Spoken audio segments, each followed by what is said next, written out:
Ryan Reynolds here from Mint Mobile with a message for everyone paying big wireless way too much. Please, for the love of everything good in this world, stop. With Mint, you can get premium wireless for just $15 a month. Of course, if you enjoy overpaying, no judgments, but that's weird. Okay, one judgment. Anyway, give it a try at mintmobile.com/switch. Upfront payment of $45 for 3-month plan, equivalent to $15 per month required. Intro rate first 3 months only, then full price plan options available. Taxes and fees extra. See full terms at mintmobile.com. It's Car Con Carne. I'm not going to try and change the theme song. No. Kevin Kellam, don't worry. I'm here. James Van Osdol will return. That's right. The vengeance of JVO will be felt upon us in the future. But on this episode, a hell of an episode, two brother comedians, twin comedians, two of the most prolific comedians to ever come out of the Midwest. They are from St. Louis. They are Blues fans, but we will allow it. An amazing story about a White Sox legend and a baseball. Yeah, that is coming up. You need to hear it. The Sklar Brothers are going to be at the Den Theater on December 13th. But this is Car Con Carne. Car Con Carne is supported by Easy Automation. If you're looking to transform your home, your office, your business into a smart, seamlessly connected space, Easy Automation delivers custom automation solutions that are tailored to your lifestyle. Their expert team designs and installs personalized systems from smart lighting, climate control, audio-visual distribution, robust Wi-Fi networks, all managed through an intuitive app on your favorite device. Easy Automation makes technology work for who else? You! Effortlessly, reliably, and always with your satisfaction guaranteed.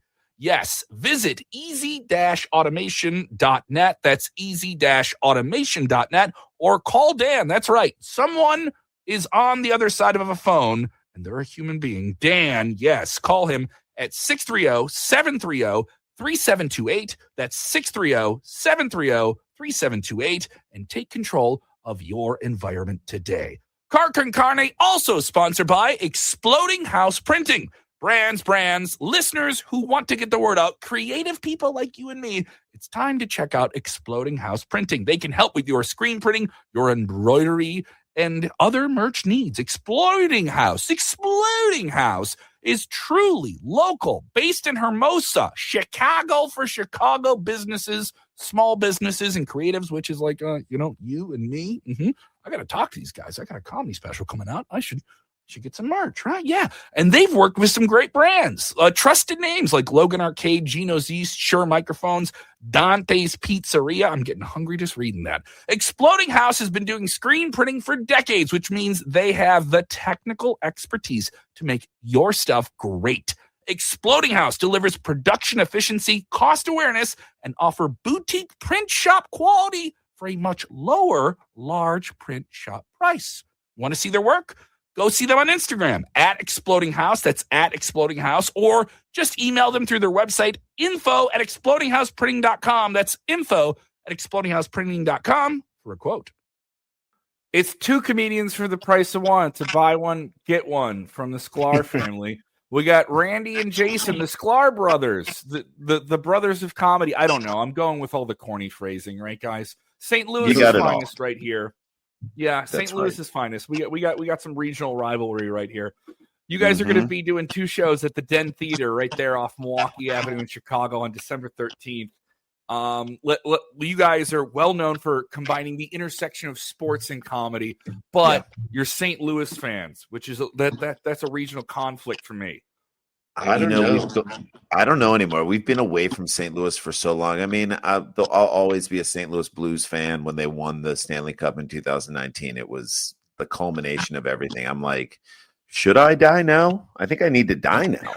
It's like, now I know what Cubs fans feel like. But we had never even won it before. So at least you guys had won it in 1908. So, sports is such a big part of it. I've been, the St. Louis Cardinals organization for the last decade or 15 years has kind of fallen off. And, we live in Los Angeles. I have not adopted the Dodgers, but I will say this. I live like 3 miles from the not even like from Dodger Stadium. And I will say, you watch Shohei Ohtani, and this kind of feels like my neighborhood team. I still doesn't, when they lose, I don't care. It's like if the Cubs lose, doesn't it like ruin your, like if they get out of the playoffs, it ruins like your week. Like there's no way you feel good. Well, the thing is, I'm a loathsome White Sox fan who works with Cubs fans. So I'm like, hey, I feel bad for you. You know what I mean? But I don't feel like real bad. I'm going to make you jealous. I just played golf with John Garland, who I love, who's amazing, who's a White Sox legend, world champion. And Randy we have the greatest White Sox story. Do you want to hear like a great like Robin Ventura story? So yes, once we used to come and perform in Chicago at the Up Theater, which was above Second City. There was I saw you on one of those shows. Those shows were we did a figure 4 pose. We did a 4 horse. Yes, pose from that. I love it. I remember that. So love doing those shows, and it was so great. And we'd go to the tavern across the Old Town Ale House. Old Town Ale House. I mean, Jay and I ordered deep dish pizza there, and then this is how Chicago we were. We ordered deep dish pizza to the Old Town Ale House, and then also bought some of their pizza. That's how much we'd been drinking that night. So yeah, cash only. Cash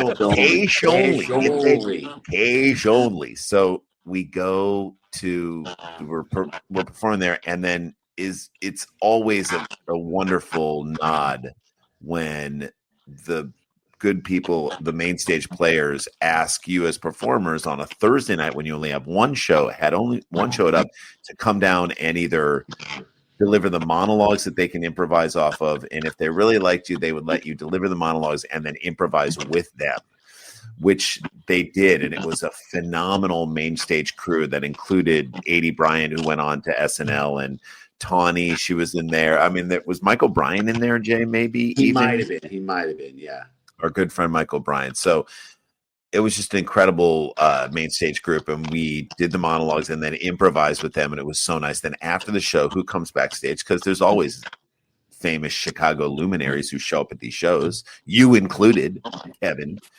And who shows up but Gordon Beckham and with his wife and Robin Ventura. So cool to meet them and so cool to talk to them. We're like, was it weird that I said bend it like Beckham to him and he didn't? You did. He didn't understand that. He didn't get respond. It.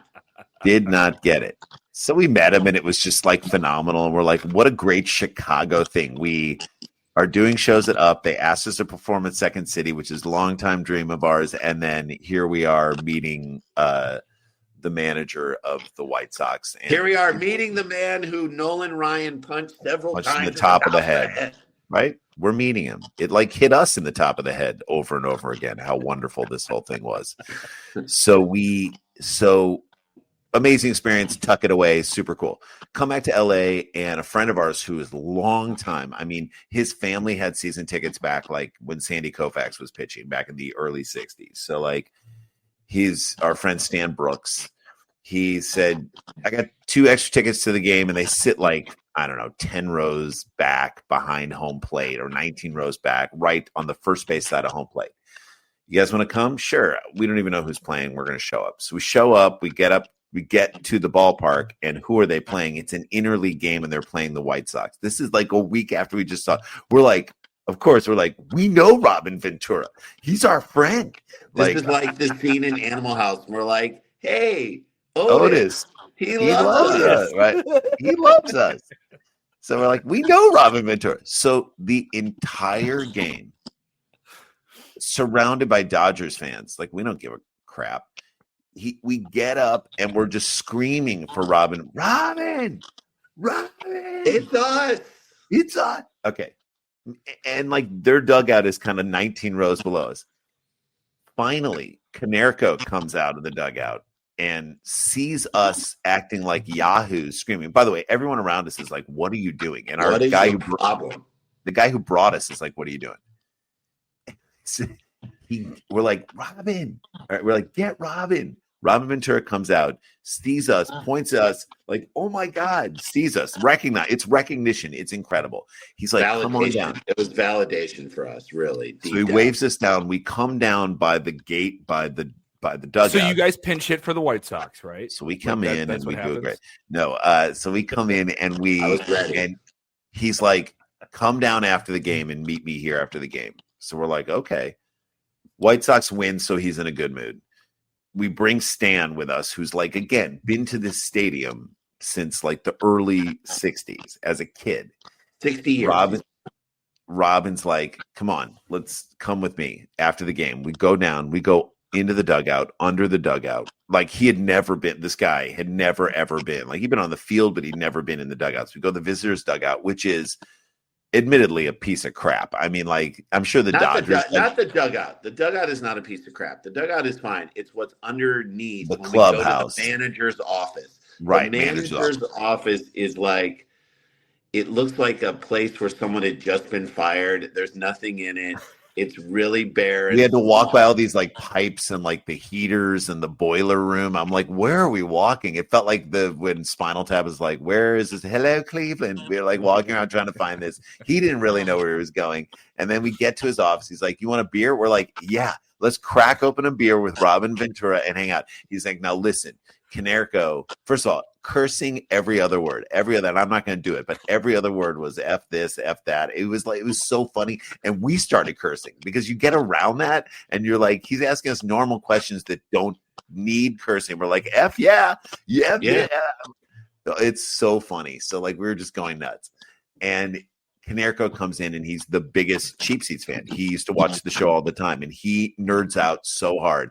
Robin's like, look, Canerco's going to come in here and he's going to nerd out so hard. We're like, oh, the guy who hit maybe one of the greatest grand slams in postseason history. Is that who you're saying is, maybe only rivaled by this year's grand slam in the Seattle series? But his was a World Series grand slam. Am I right? So, absolutely. So he is like, he's being nerding out big time. And Ventura's like, all right, you guys want a ball? And we're like, yeah. And like, will you guys sign it? So they sign a ball, and then we sign a ball for them. Cool. I take the ball from them, and this is the greatest moment. And our buddies like, this is you like. I feel like a Make-A-Wish kid. Like you gave me the greatest moment of my life.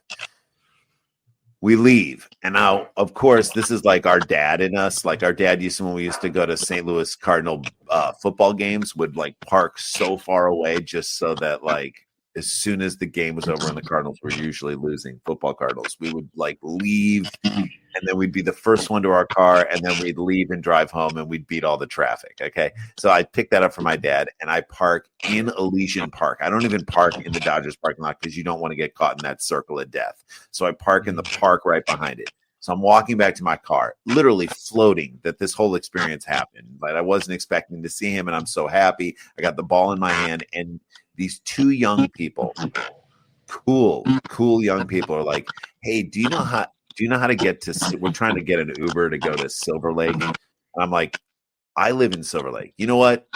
The universe is great. I'll drive you there. I'll drive you there. What a good thing to do. Very nice thing to do. And Randy was in this moment believing in humanity. Look, the White Sox won. Anything is possible. Anything's possible. White Sox won. We got a ball. Canerco geeked out on us. We're stoked. Oh, no. This is like a magical moment. So I'm so happy. This has to go south very quickly. So I'm like stoked. And these people are so nice and they're so happy that I'm driving them. I'm like, I know where you're going. I'll drive you. First of all, also, if like my kids got into a car with someone who said, I will drive you, who's not like registered with Uber, I'd be like, I'm killing you. You're not doing this. So okay. I can't believe they got in the car with me, but whatever.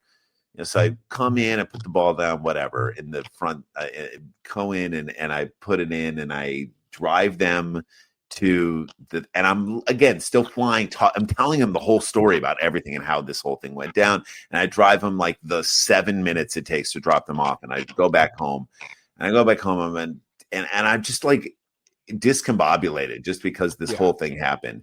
I'm not really starstruck. Floating from it all. Yeah. Floating from it all. Yeah. I'm telling my wife this whole story, and then I go to kind of find the ball, and I go back out in the car, and I can't find the ball.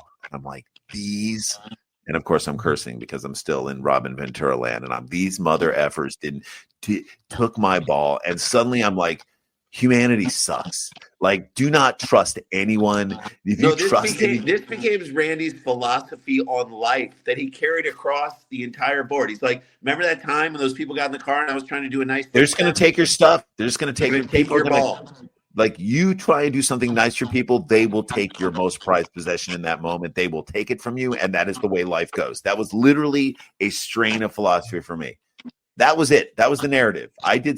Robin Ventura did something nice for me, and then I went and did something nice for other people, and they took advantage of it, because that's what happens when you align yourself with the goddamn White Sox. Okay? So I go, and I, like, 10 years later, we're getting rid of 10 years later, we're getting rid of a dresser that we had, like, just getting rid of it. And so my wife, I was out of town doing shows, and my wife emptied out all of my stuff in the dresser. And of course, in the dresser was the ball. I forgot that I had put it in there. Like, I completely forgot. So, like, I had been hating these two people for a decade. I mean, I had been cursing humanity, saying this is the worst, and people will only give you their worst. When meanwhile, I'm the idiot who came upstairs. This is supposed to happen. Came upstairs, took the ball, put it away, then told my wife the story. And was like, "Let me go get the ball." And then I go to get the ball, and I can't find it in the car, and I blame them for stealing it. It is a story about my own stupidity. And I guess in that way, I feel very much like the White Sox. For a second, I was going to say, was this Nolan Ryan's kids? Right. That would make the whole story better. If it was Nolan Ryan's kids, giving it to Ventura. Carjacking you from the back, hitting you in the back. With the tire iron just hitting me on the head over and over again. Oh, my God, dude. It was crazy, but I got it, you know. Randy and Jason, you guys also have you have View from the Cheap Seats now as a podcast. That was big on ESPN Classic when we still had ESPN Classic. Yeah, that was the show. Canerco loved it. We'd watch old weird sporting events and just make fun of them, which was a blast. And then, of course, you guys have a modified version of that online. And then Dumb People Town with Rochelle, Illinois' finest, the bouncer of the world himself. Don't be a jerk, Dan Van Kirk.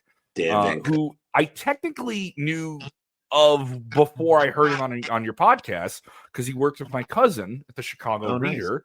Before he was a yet to be described federal security agent, but who had clearance. Marshal. He was a marshal. He was a grave digger. He worked at loss prevention at Marshall Field, stopping people from shoplifting. Insane history, and now he's a comedian. Yeah, and now he's a comic, and he does look like he could be like your cousin. Like, you guys do look like you could be related. Same energy. You have the look of someone who may have stormed the Capitol on January 6th. And then the personality of someone who would make 25 jokes about that and never do it. So I feel like there's a joy in what you guys do, a crossover that connects with all people. We love Daniel. He's so great. He's very salt of the earth and one of the best storytellers ever. Like, 100%. He can lose his luggage. You know, it's kind of like the story I just told. Like, that happens to him all the time. And suddenly you're like, wait, what? How did you just have like a 20-minute bit start your set? He's like, oh, that just happened to me at the airport. We're like, wait, what? So he's, and you know who took his bag? Nolan Ryan's kids. These kids. No, my wife was emptying out my dresser, and there was Dan's bag. I'm like, there was Dan's bag. I put it in there? Wait, I put it in there? What? He's the best. And we do Dumb People Town is just an exploration of dumb. The world's getting dumber. We get these stories sent in to us. A lot of times they come from Florida. And it's just about like people, you know, someone trying to rob a house with his pet squirrel. What's wrong with that? What's wrong with that? Get up on the high shelves, buddy. There are a couple of nuts for you if you want them. Well, I do radio, so I'm always doing the bad behavior from Florida, that type of thing. Very inspired by Dumb People Town, but it's always been there. Now there's just like, because of the internet, it's so much easier to keep track of this stuff. And like your algorithm almost becomes, who's getting arrested in Tallahassee this week, and what did they do? I mean, what mom? Oh, go ahead, Jay. Go ahead. I was saying, what mom drove her kids around on her car, on the top of her car, the roof of our car, in a baby pool filled with water? Like, who did that? Thought that was a good idea. That's not going to slide anywhere. Like what guy stole his roommate's daughter's Barbie car and drunkenly drove it through town? You can't get a DUI on that. By the way, you can get a DUI on anything. You can get a DUI on a bike. You can get a DUI on a bird scooter. You can get a DUI on, as long as it's moving. And you you're get a DUI on a pogo stick. If on you're a drunk. horse. You definitely get a DUI on a horse. My dad, riding a bike, got ran over by a horse. No, actually happened. Yeah. Say what? Was he provoking the horse? No, it was not Nolan Ryan's horse. He was not provoking it. A short pitch count. No, legitimately, my family has a weird history of dumb accidents. So there is that kind of like dumb.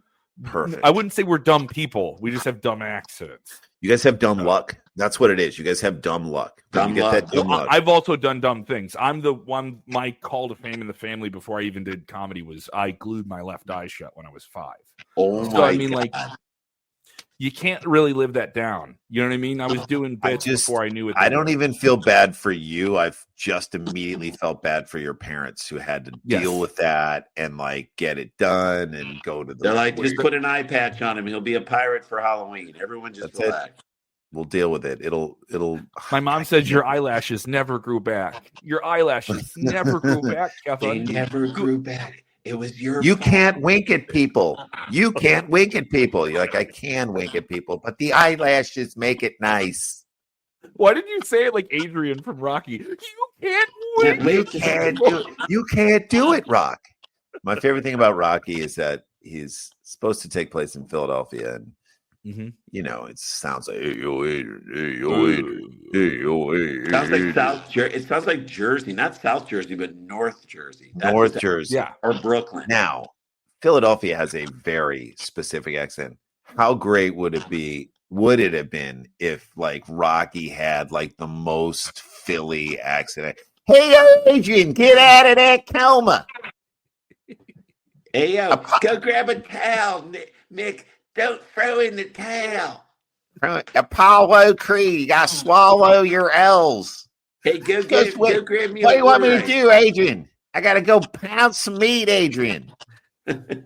Better. It's a better movie. I mean, it's more accurate at least. Like, I can't believe you can't have a statue for a guy like who talks like he's from Brooklyn and he's a fictitious character. Come on, Philly.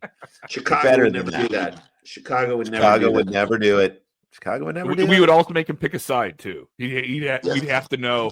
I've been talking to comedians about this ever since it happened. It was the ultimate hack comedy Chicago joke.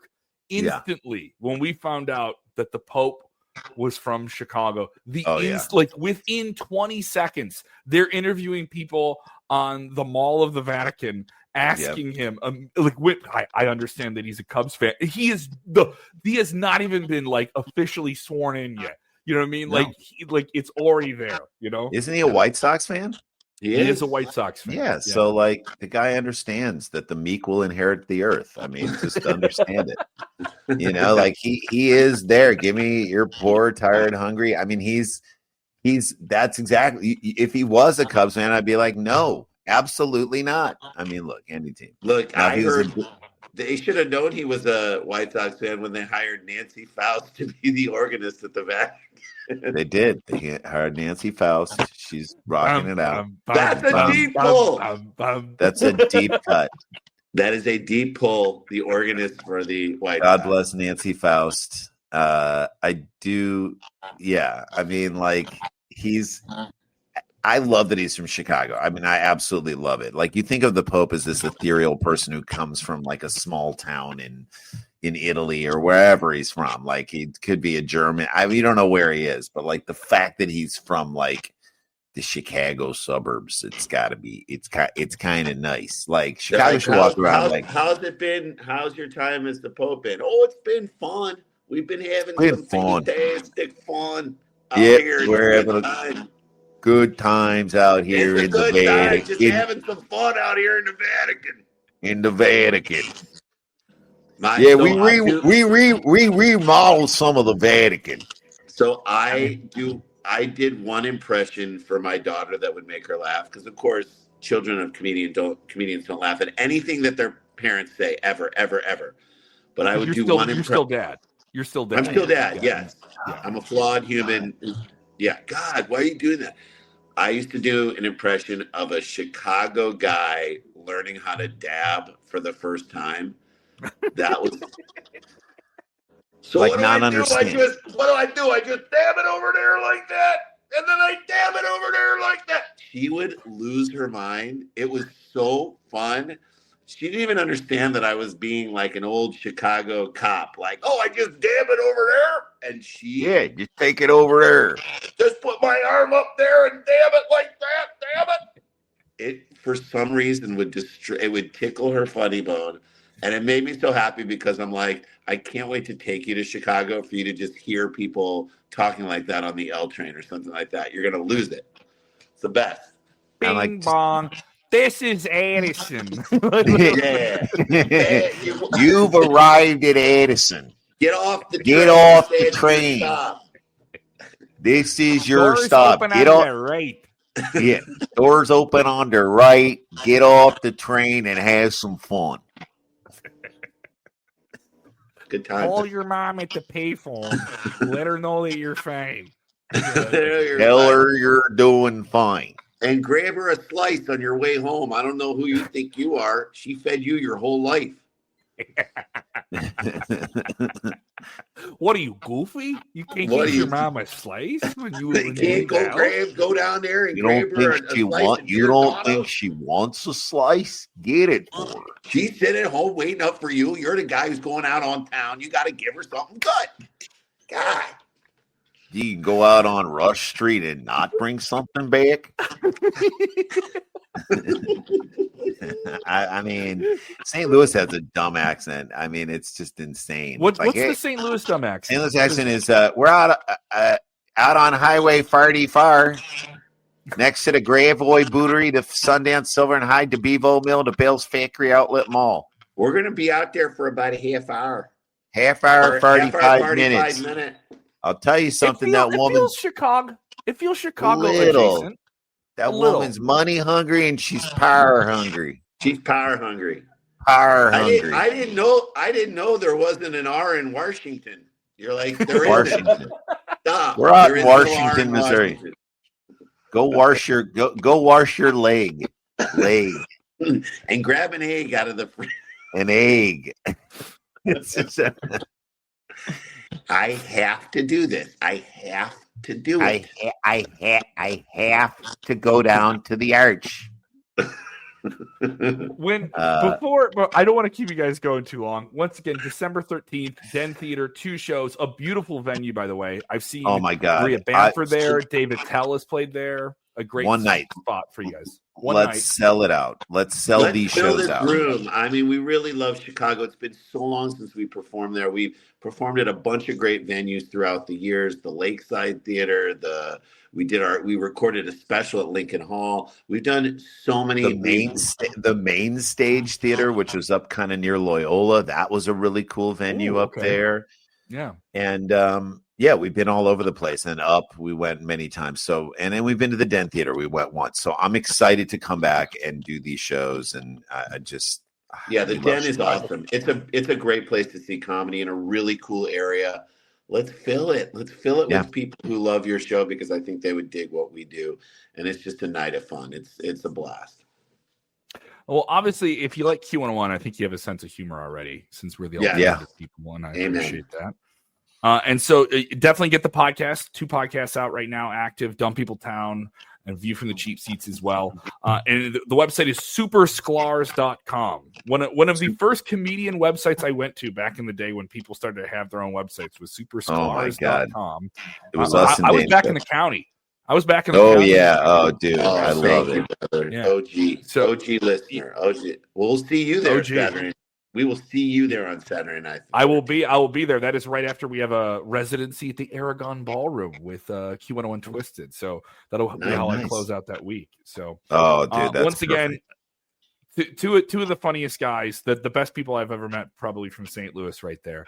Randy Hey, I'll take Sklar. it. Hey, yeah. There we go. I'll take you over Brett Hull any day. There we go. So, Dude, there you go. so Brett Hull, when they won the Stanley Cup, Brett Hull is at the parade, and he's singing on the microphone. I highly recommend you find that on YouTube. He's like singing "Gloria" by Laura Branigan. He's like, "Hey, hey, Gloria, Gloria." So John Hamm, who we know just from St. Louis and whatnot, was at the parade from TV's Mad Men. If you don't know, TV's Mad Men. Dude, Hammer is the best. He is the best. He's everything you wish and hope he would be. He is that. He's like someone who became super famous but did not lose the person that he is and the person that he was growing up. He's every little tiny place and thing in St. Louis we can joke around with him about. He's just like he's the best local guy ever out here. And so Ham was there, and Jay, you texted him, so you can handle it. I said, is Drunk Hull better than Fat Thor? Which I thought was a pretty good question. Is Drunk Hull better than Fat Thor? Remember Fat Thor? Fat Thor was pretty funny and great. John Hamm replied, "Drunk Hull is Fat Thor," and I was like, "That was it. That was it. And that was it. Ball Drunk Hull is Fat Thor. Magic. We should all have a Drunk Hull and a Fat Thor in our lives. I'm glad you like us better than regular Hull. It's the jury's still out as to whether or not you like us more than Drunk Hull, but come to the Den Theater and find out. I just remember him with the double K. Yeah. Yeah, I just remember him messing up those 90s Blackhawks teams where all we had was Eddie Belfour and no defenseman and Tony Amonte complaining about getting checked all the time. Eddie the Eagle. Yeah. Dino. I remember. So we remember like the Doug Wilson. Denny Savard. Was Denny Savard? Denny Savard. Denny Savard. You definitely had a Sutter. Like there were 27 Sutters in the goddamn league. You had a Sutter. The Sutters are the Samoan wrestlers of hockey. Right? Wait, which Sutter did you have? Did you have Afa or Sika? I'm just kidding. We had Brian Sutter. That was the Sutter we had. You had Daryl Sutter. You had like Daryl Sutter and Daryl Sittler. There was a Sutter, there was a Sittler, there was a Savard, there was Doug Wilson. You guys, but you would always kick our asses, like always. Chicago would beat us when we were kids, like in the early 80s, like the pre-Mike Lee years. But even in those years, you guys still beat us. But so it's nice to know that you like us just a little bit better than regular Hull. He screwed you guys from two teams. He got you guys for the Blues, and then he went to the Red Wings and beat you. I'm like, come on, man. You're around the bullseye. You got to eventually play one season for the Blackhawks. Well, wasn't his dad Bobby Hull on the Blackhawks? Yes. His dad was Bobby Hull. So that was the part where, as a kid, when you're just a kid, you just know, you recognize the name of the back of the jersey. And I just know Hull Hawks. And I was like, well, why isn't he one of? No. And my dad's like, no, buddy. No, he's not. No. Buddy. He's a traitor, bud. He's a traitor. We don't like him. We don't like when you have to tell a kid. When you have to tell a kid again and again, we don't like them. That's not. No, we're not. He's like, hey, Kev, mama's slice. Go grab your mama's slice. He's like, hey, Kev, you know how they say that saying the apple doesn't fall far from the tree? Well, in this case, the apple rotted on the tree. And then it rolled down the hill into that crap hole St. Louis. And that's where it is. And go grab your mama's slice. Go get your mama's slice. All right. So, Dumb People Town, View from the Cheap Seats podcast is up right now, but December 13th, 2 shows at the Den Theater. You guys want to see them. The back and forth you guys have is incredible. I always tell people like this. It's not, I mean, for someone who hasn't been to a stand-up comedy show, this is an incredible show because you guys do it together and you have this symbiotic kind of relationship when you're on stage. It's really exciting to see. I got to record my special at the Lincoln Hall, and I saw you guys tape your special at Lincoln Hall. The best. So the whole time I was like, I want I kept thinking I want to turn and wish there was just there was a Devin. I wish Another I had you. the whole time I was on stage. I wish I had a twin I could turn to and give Oh him my God. just here. I'm going to give you the punchline to dunk here, and I didn't. I had myself in a t-shirt and a long sleeve shirt I bought that afternoon. So, that's got to be good. Well, listen, when you come out to LA, we'll have you on Dumb People Town and promote your special. How about that? Let's do that. Thank you so much. And it felt really cool to get up there and do it because I saw you guys do it years ago, and it was real joy. The Den Theater, December 13th. Get your tickets. Supersklars.com is the website. And of course, thedentheater.com and all their details. Find them as well. Thank you guys so much for the time. Great time, buddy. Appreciate it. Thanks, Kev. Most people overpay for car insurance, not because they're careless, but because switching feels like too much hassle. That's why there's Jerry, your proactive insurance assistant. Jerry compares rates side by side from over 50 top insurers and helps you switch with ease. Jerry even tracks market rates and alerts you when it's best to shop. No spam calls, no hidden fees. Drivers who save with Jerry could save over $1,300 a year. Switch with confidence. Download the Jerry app or visit jerry.ai/Libsyn today. That's JERRY.ai/LIBSYN.